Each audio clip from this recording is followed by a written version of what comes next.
Hey everyone, it's Cassius, Tryptamine Astrology Readings, and I think today is distinctly euphoric. I think there's a distinct euphoria in the air today.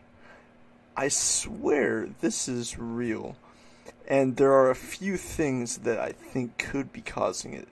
I think, it's so weird that, Uranus is at 23 degrees 28 minutes of Aries. Eris is at 23 degrees 20 minutes. It's, 8 minutes away.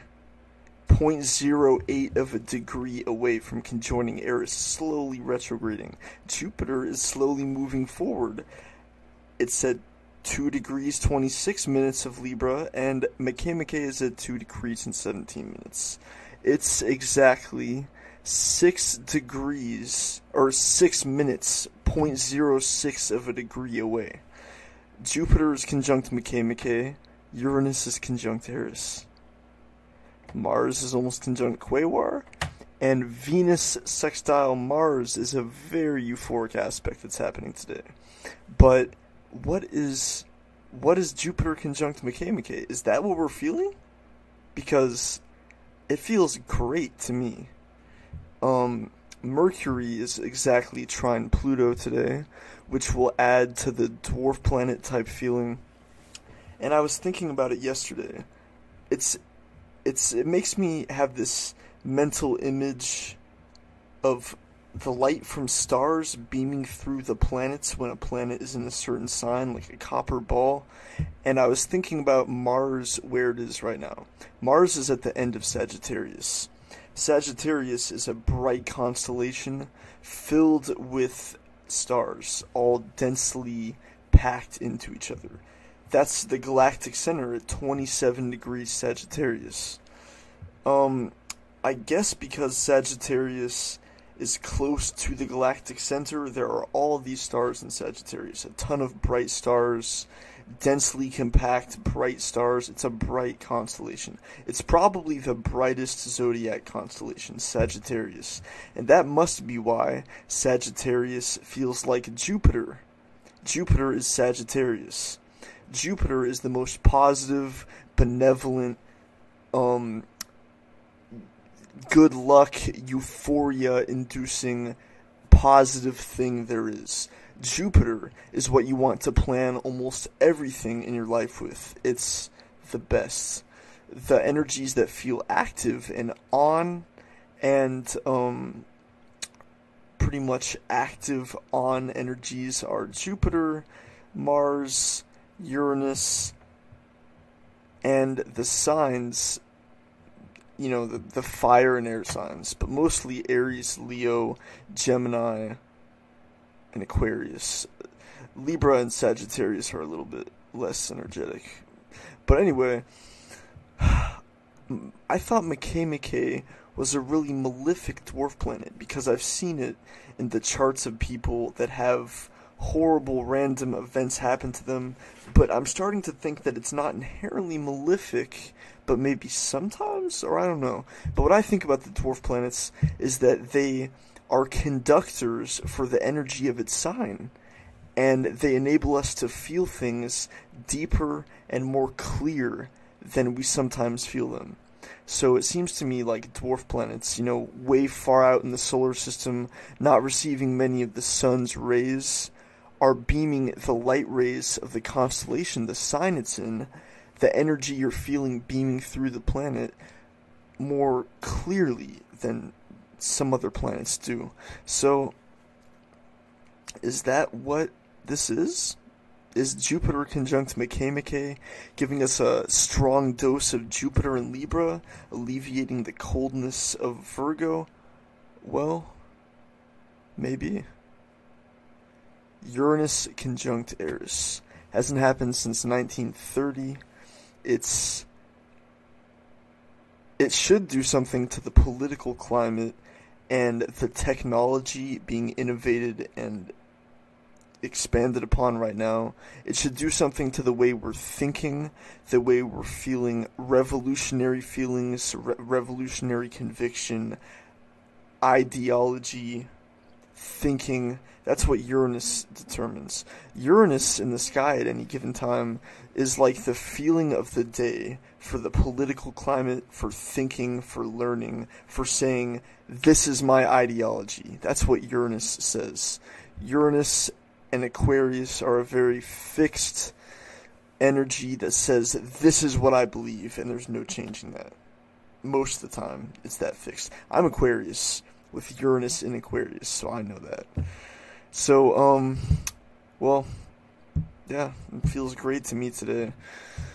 As the sun starts to conjoin Jupiter, it will be very positive, and it will tell us what Jupiter conjunct Makemake really means. And I think that Makemake is just, with its own distinct flavor, the flavor of Makemake. The energy of 2 degrees Libra is beaming through Makemake and beaming through Jupiter extra strong because it's conjunct Makemake. So it's like, you know, Makemake is beaming the light rays of 2 degrees Libra, intensifying it. Eris is beaming the light rays, the energy of 23 degrees Aries. So, but the vessel that is beaming the energy of this sign has its own way of adding to it, its own flavor. Just like this, Saturn and Sagittarius. It's beaming the light rays of Sagittarius, but Saturn is a much more strong, flavored vessel of energy than, say, Venus and Sagittarius. Venus, it lets the energy of the sign it's in speak more than Saturn. Saturn is stronger almost always than the energy of the sign it's in, you know? So, I think Mercury trine Pluto today is an aspect that really encourages us to regenerate ourselves, purify, purge. I think Mercury in Virgo as is really conscious of health and really focused on self-betterment and health. I know a few people with Mercury in Virgo that have this constant state of mind where they want to better themselves and exercise and better their health and do all this stuff. It's satisfying to them. So I think Mercury in Virgo is inherently like that. Mercury trine Pluto or sextile Pluto, even not in Virgo, is about purging and regenerating and being conscious of one's actions and bettering themselves. So, that's in the air for sure. I just made a video about how I think the eclipse may have triggered a desire to better our health and be more focused on that. I feel the same desire to eat better and to focus on my health.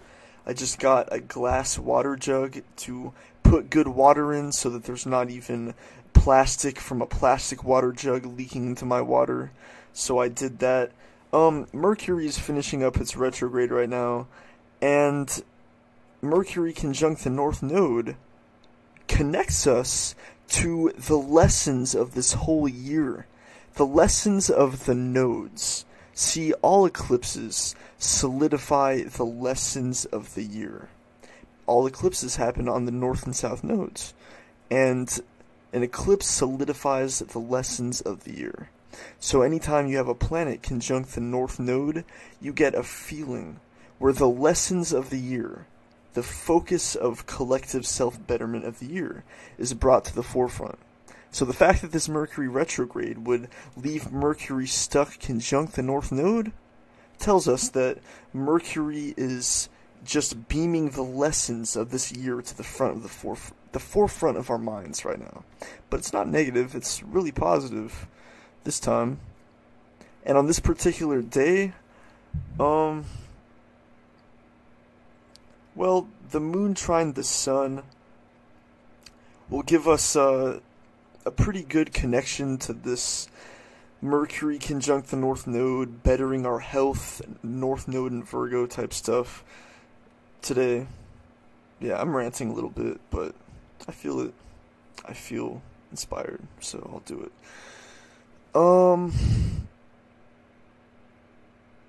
Yeah, Mars conjunct the Galactic Center is a super warm, Jupiterian, positive, happy place for Mars to be. It's very happy for Mars to trine Uranus right now. That's very euphoric and inspired in the air right now.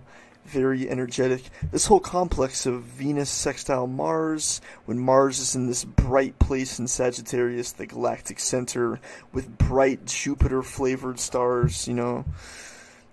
Venus sextile Mars is beaming this warm Mars in Sagittarius to the front of our social climate of the day.